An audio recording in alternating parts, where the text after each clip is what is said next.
Bom dia pra você. Hoje vai ser um pouco diferente, porque hoje é um happy sexta-feira pra você, né? São 6h15 da manhã e eu tô fazendo essa gravação de manhã porque a semana tava corrida, estava com soninho e não dei conta de fazer um negócio legal com boa disposição durante a semana. Então por isso que agora minha voz está um pouco mais grave, do tipo, bom dia ouvinte, você que acompanha a nossa rádio. Mas já que é para gravar de manhã, eu preferi gravar com estilo. Estou aqui à beira-mar, olhando para o sol que está nascendo, mas está com preguiça no meio da neblina. Estou olhando um passarinho, que não sei que passarinho é esse, mas ele é meio grande, parece uma gaivota. Ele tá de pé na praia com asa aberta, eu acho que aproveitando a brisa para tirar o cheiro de sovaco. Mas tá muito engraçado ele aqui, ele estica o pescoço, abre as asinhas e bota o peitinho para frente assim e fica todo metido. Mas estou aqui à beira-mar para ter um tempo aí de estudo com vocês. Bom, como sempre, vamos lá compartilhar alguma coisa que eu li essa semana. Então eu quero compartilhar com você, já que a gente vai passar de novo, né? Na lição passada a gente falou do Novo Testamento, né? A preservação do Novo Testamento, e agora a gente vai aqui para a semana 7 do módulo Introdução à Bíblia, como a Bíblia foi preservada, e aí contando a história da preservação do Antigo Testamento. Então eu quero compartilhar com você mais uma vez um trecho do livro Como Pregar e Ensinar com base no Antigo Testamento, e é um trechinho do capítulo Antigo Testamento, Cristo e Frutos do Evangelho. Nesse livro ele fala, o autor trabalha com a importância do Velho Testamento, e depois eu cheguei numa parte do livro que ele está começando a dar dicas de como que você estabelece pontos de contato entre o Velho Testamento. Eu não sei se eu falei Novo Testamento antes, acho que não, né? Então, a importância do Velho Testamento e como você estabelecer pontos de contato ou estabelecer pontes entre o Velho Testamento e o Novo Testamento. Principalmente porque ele trabalha o livro com a ideia de que o Velho Testamento ele não fala sobre Jesus o tempo todo, mas o Velho Testamento é um caminho que conduz até Jesus. Então aqui o trecho ele fala dessa ponte entre o Velho e o Novo, e de como você estabelece contato através dessa ponte entre as histórias e os assuntos do Velho Testamento, como você estabelece pontos de contato com Cristo. Então está meio dentro desse contexto, tá? Então vamos lá começar a leitura do livro Como Pregar e Ensinar com base no Antigo Testamento, do capítulo Antigo Testamento, Cristo e Frutos do Evangelho. Então vamos lá. Quando nossa pregação apresenta a resposta que Deus quer, mas também mostra como nos encontramos longe dela, ou seja, longe dessa resposta que Deus quer, é nesse momento que devemos anunciar Cristo. A pregação fiel da Bíblia, e em especial a pregação do Antigo Testamento, deve produzir deve produzir um vazio no formato de Cristo. Uma sensação desesperadora de nossa necessidade da graça e do poder de Deus que só provém do Evangelho. Por essa razão, a pregação, aí eu vou estender o compartilhamento no tempo de compartilhamento na igreja, ou a sua aula na escola dominical, ou o seu ensino no grupo Caris, ou o seu compartilhamento no tempo de família no grupo Caris, né? Então, por essa razão, esses momentos que você expõe a mensagem com base no Antigo Testamento, ela deve ser centrada no Evangelho. Não por ser evangelística sempre, mas porque nos leva a ver que o Evangelho da graça salvadora de Deus mediante Jesus Cristo é o próprio coração, o centro, objetivo e propósito de toda a Bíblia, do início ao fim. Em última instância, é para isso que toda a história das Escrituras serve. Isso não quer dizer que depois de estabelecer o ponto de contato com Cristo e a graça do Evangelho, simplesmente liberamos as pessoas da resposta que elas precisam dar à palavra de Deus. Longe disso. É a graça do Evangelho que gera a resposta certa, de fé, arrependimento ou obediência. A resposta certa está na prática. É por isso que Paulo disse que o trabalho de sua vida inteira tinha o objetivo de produzir dentre todas as nações a obediência que vem pela fé. Ele queria levar as pessoas primeiro à fé em Cristo, por meio do Evangelho e da pregação das Escrituras. O Antigo Testamento, não se esqueça, era isso que Paulo pregava. Mas depois desejava que eles, que haviam aceitado a fé, a colocassem em prática, pelo poder do Espírito Santo, que habitava em seu interior, em vidas transformadas que eram a prova e o fruto do Evangelho da fé. Esse trecho ele está incluído numa parte do capítulo que ele explica, né, que nem toda a Bíblia, né, como eu falei, o Velho Testamento ele está falando a respeito de Jesus. Então, Jesus é esse, como essa exposição fala, é o centro, é o objetivo. Mas se o texto ele está chamando as pessoas a um comprometimento com Deus, sei lá, de ordem financeira, no sentido de ser mais disciplinado, ou chamando você a ter disciplina para você se alimentar bem, ou chamando você para ter disciplina para se relacionar bem na área da política ou na área da moral. Então ele fala para a gente tomar cuidado quando expor o Velho Testamento nessas áreas, de que Cristo é a boa notícia de Cristo através do Evangelho é aquele que vai permitir, essa graça é o que permite você responder a Deus nessas áreas, né? Porque ele fala que é um perigo, às vezes a gente sempre, o Velho Testamento aponta para Cristo, então Jesus aqui está chamando, Deus aqui está chamando o povo a ser diferente nas relações familiares, então por isso aceite a Jesus hoje, porque Jesus... E aí a pregação ela sempre termina no mesmo lugar, né? Então ele fala que não é adequado, a gente tem que olhar o Velho Testamento, se a chamada é por santidade no casamento, ou santidade nas relações civis, saber que Cristo é o meio pelo qual a gente vai conseguir dar essa resposta que Deus está chamando, mas que a gente precisa chamar as pessoas à resposta que o texto está perguntando, né? Ou pedindo, né? Se o texto está pedindo um certo tipo de resposta, não adianta a gente colocar só Cristo e ser uma exposição evangelística e acaba ali e a gente perde a riqueza do texto do Antigo Testamento. Mas muito bem, a gente tem essa riqueza do texto do Antigo Testamento porque ela chegou até a gente. Então vamos lá, página 81, enriquecendo o vocabulário.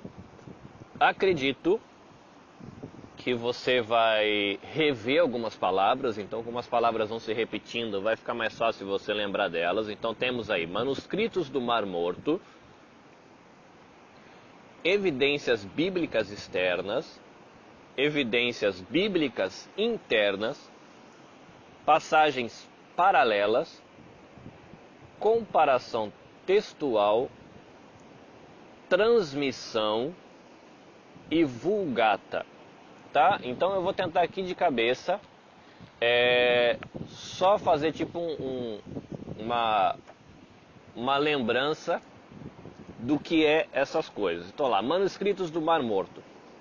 Existem umas cavernas na região de Qumran, e a gente já conversou, até a Tia Yuko postou fotos sobre isso, então se você não viu ainda ou esqueceu do que viu, volta lá e olha. E um beduíno, pastor de ovelhas, se eu não estiver errado, ele encontrou no ano de 1947 uns vasos de barro com manuscritos antigos. Então arqueólogos foram lá e começaram a fuçar num monte de caverna, porque é um complexo de cavernas naquele lugar, e acharam um monte desses vasos, que é considerado da comunidade de Qumran, ou da comunidade ali que vivia no Mar Morto, que era um tipo de uma seita, não sei se era, não tenho de cabeça agora, não lembro se era uma seita cristã ou se era só uma seita judaica. Se não me engano era uma seita judaica. E eles se consideravam remanescente, fiel, então eles se separaram do povo, foram viver numa região e eles tinham ali nesses manuscritos dos Mar Mortos, várias cópias de textos bíblicos, livros inteiros e alguns outros escritos. Então, os arqueólogos eles fuçam nesses escritos, estudam. Tem muita coisa que está sendo, parece que ainda trabalhada, porque é muito fragmento, né? O pergaminho, né? Que era muito bom de escrever, mas era uma folha, ele despedaçou. Então eles estão juntando o quebra-cabeça de muita coisa, mas ali eles conseguem saber um pouco do que o povo acreditava, qual era a visão política, espiritual, qual eram os costumes, um monte de coisa daquele povo lá. Mas lá a gente tinha, foi achado em 1947, mas são textos muito antigos. Então a pergunta que sempre existiu foi: será que as cópias que a gente recebeu, lembrando que a gente tem cópia de cópia de cópia de cópia de cópia, e a gente falou uma vez já em algum estudo atrás do perigo da gente cometer erros de copista, né? Então o cara pula um versículo, troca uma letrinha, erra alguma coisinha. E a pergunta que se tinha: será que os textos que a gente tem hoje são realmente próximos, ou quanto próximos do texto original, né? Do autógrafo, que é a palavra que se diz para o texto que foi escrito pela pessoa que escreveu mesmo. Então, e a gente só tem manuscritos da época de Cristo já, então 200 anos depois de Cristo, 300, sei lá, alguma coisa assim. E nesses manuscritos do Mar Morto, eles encontraram textos e documentos de 150, 200, 300 anos antes de Cristo. Isso foi muito bom, porque aí quando você começa a comparar com o que a gente tem hoje, se percebe que as diferenças são minúsculas. E você vê a riqueza da preservação e vê como é fiel, né? O mais importante, que sempre é citado nesses manuscritos do Mar Morto, é porque se tem uma cópia do profeta Isaías completa, né? Tem muita coisa que está incompleta, mas a cópia de Isaías está completa, e ela é praticamente idêntica à que a gente tem hoje, né? Então é muito interessante. E aí quando você vai falar sobre preservação, a gente vai para a segunda palavra aí dos nossos termos-chave. A gente tem as evidências bíblicas externas, né? Então, evidências bíblicas externas são documentos fora da Bíblia que nos ajudam a olhar para a Bíblia, ou para entender a sua própria história, ou nesse caso aqui, como é o tema, para entender como é que funcionou a preservação do texto antigo. A gente tem as evidências bíblicas internas, que aí no caso é quando a gente olha para o próprio texto, buscando informações para ver como é que era transmitido, como é que era copiado, quem que guardava, ficava com quem que juntou, em que época se perdeu, quem copiou de novo. Então quando você lê as histórias do Velho Testamento, buscando esse tipo de informação, você encontra, né? Os profetas guardavam os livros proféticos, o rei guardava a cópia da lei, né? Depois tinha outras coisas como os salmos, provérbios, sei lá, que ficava na mão do pessoal que estava no templo. Então ali você vê quem que está preservando, copiando, cuidando dessas cópias. Passagens paralelas. São passagens que se repetem. A gente ouve muito de falar passagem paralela quando a gente está falando da história de Jesus. Falar, essa passagem do texto de Marcos, existe uma passagem paralela no Evangelho de Mateus, né? Então são duas passagens que falam a mesma coisa, né?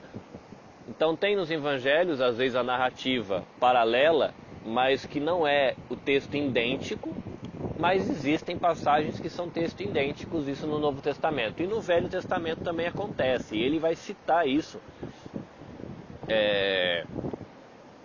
dentro desse capítulo, porque, por exemplo, se você faz de conta os Salmos sendo guardado pelos músicos do templo, os levitas, né? E mais especificamente, né, os músicos eram os coatitas, se eu não estiver enganado, a família de Coate. E aí você tem os profetas guardando uma outra parte do texto, e depois um pessoal, os sacerdotes do templo guardando outro texto, e você encontra uma passagem paralela e as duas são iguais, né? você vê a fidelidade dos dois grupos na preservação do documento, porque os músicos estão copiando o livro de Salmos e sendo fiéis na cópia, e os profetas estão recopiando, ou os discípulos dos profetas, ou as pessoas que guardavam aqueles livros estão recopiando isso de maneira fiel. Então, essas passagens paralelas e passagens paralelas de livros que foram guardados por grupos diferentes mostram como esse trabalho de preservação e de se guardar o texto foi minucioso, foi muito cuidadoso, né? É importante isso. Comparação textual é quando você pega dois textos de duas cópias diferentes, né? Então você tem hoje alguns livros que você tem, sei lá, dezenas de cópias, ou outros livros que você tem 3, 4 cópias diferentes, de regiões diferentes.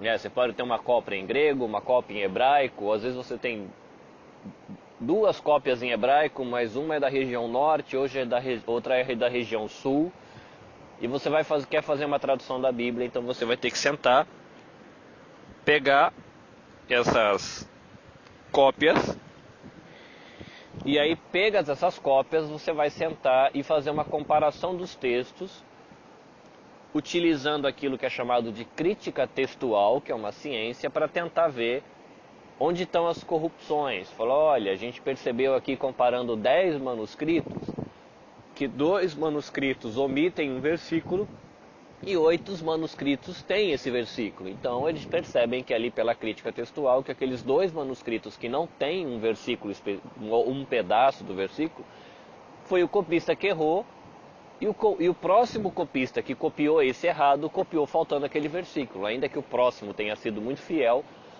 ele deixou passar esse pedaço do versículo que ele não tinha, né? Ou um nome que, sei lá, em vez de você escrever, não sei, sei lá, Renato, você escreve Norato, e todas as cópias que vai dali para frente vai escrito Norato, né? Então, o rei Norato. E aí, na verdade, falar, o rei era japonês, né? Não, não é não, né? O rei era Renato, né? Mas não tem nem rei Renato na Bíblia, tá? Só estou aqui no primeiro nome fácil de trocar as letras que me veio na cabeça. Mas isso vai ajudar você a entender por que é importante a crítica textual e para que se usa a comparação dos textos. E aí tem a outra palavra aí, a transmissão, que é onde o estudo ele vai conduzir você aí durante essas 3 páginas a ver como é que esses documentos chegaram até a gente, né? E foi copiado para que idioma, quem que guardou, na Idade Média quem que fez, o que aconteceu. Em termos de transmissão, eu acho que eu já dei essa dica, mas se eu não me engano, na Sociedade Bíblica do Brasil tem um texto dizendo da história da tradução da Bíblia em português.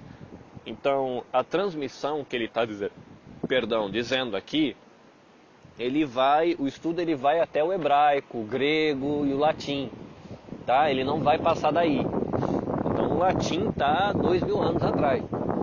Então, para você ver como é que isso chegou até a gente, né? E no estudo passado chegou a falar da tradução inglesa de Whitefield, de outras pessoas lá. Então, para você ver como é que isso chegou em português, essa transmissão do texto chegou até a gente, dá uma pesquisada na internet aí para você ver o tanto de gente que se envolveu, o trabalho que deu para a gente ter a Bíblia em nosso idioma, né? Hoje a gente compra a Bíblia com capinha colorida e acha que isso que é o que dá trabalho.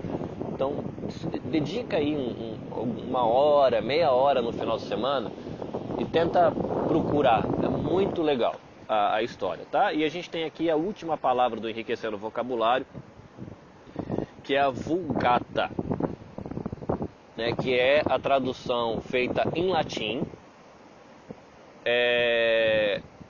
por Jerônimo, tá? Lembrando que aí Jerônimo ele traduziu a Vulgata, ficou conhecida como a Vulgata de Jerônimo, traduziu para o latim. O latim foi tido depois como uma língua tipo santa, sacra da Igreja Católica Romana. É por isso que no Brasil a gente tinha missas em latim até algumas décadas atrás, tá? É uma dica curiosa que eu até postei um podcast sobre isso, né? Um áudio, tá aí no bate-papo. de que Jerônimo ele traduziu a Vulgata com a ajuda de muitas mulheres. Tá? Eram mulheres que conheciam o hebraico, e boa parte da tradução que ficou conhecida como a Vulgata de Jerônimo não foi exatamente traduzido por ele. Tá? Então é muito legal isso, sabendo o trabalho das mulheres, do mesmo jeito que as mulheres abençoam a nossa igreja, abençoaram a gente na preservação e na transmissão aí do conteúdo da palavra do hebraico, traduzindo para o latim, que depois ajudou a gente também na história do texto do Antigo Testamento chegando até a gente, tá bom? É um estudo um pouquinho mais rico, com um pouco mais de palavras e detalhes do que o estudo do Novo Testamento, eu acho, porque a gente está falando de bem mais tempo, né? Então a gente está falando, o Novo Testamento são textos mais recentes, o Velho Testamento são textos mais antigos, né? Eu só quero lembrar aqui, você vai ver de novo aí a palavra Septuaginta, que é a tradução do Velho Testamento para língua grega. E aí, na questão da Septuaginta, você traduziu do hebraico para o grego, e os autores do Novo Testamento, eles usaram, muitos deles, a Septuaginta. Então, às vezes, quando você pega uma cópia que foi preservada do Velho Testamento, preservada em hebraico, e você compara com o texto citado pelo autor do Novo Testamento, tem algumas diferenças. E aí eles descobriram que essas diferenças existem porque o autor estava usando a cópia em grego, a Septuaginta, e não fazendo consulta na cópia em hebraico, né? E eles perceberam que o autor do Novo Testamento, ele fez uma citação fiel, só que a citação fiel da tradução feita na Septuaginta. Então, quando você pega hoje, passa do hebraico para o grego, fica diferente. Eu falo, por que está diferente? Aí eles perceberam que foi por causa de escolhas que o tradutor, ou os tradutores que fizeram a Septuaginta usaram, né? Isso vai ser citado aí no estudo. Na página 77 ele vai citar o cuidado dos copistas, como era minucioso, era cuidadoso esse trabalho de cópia.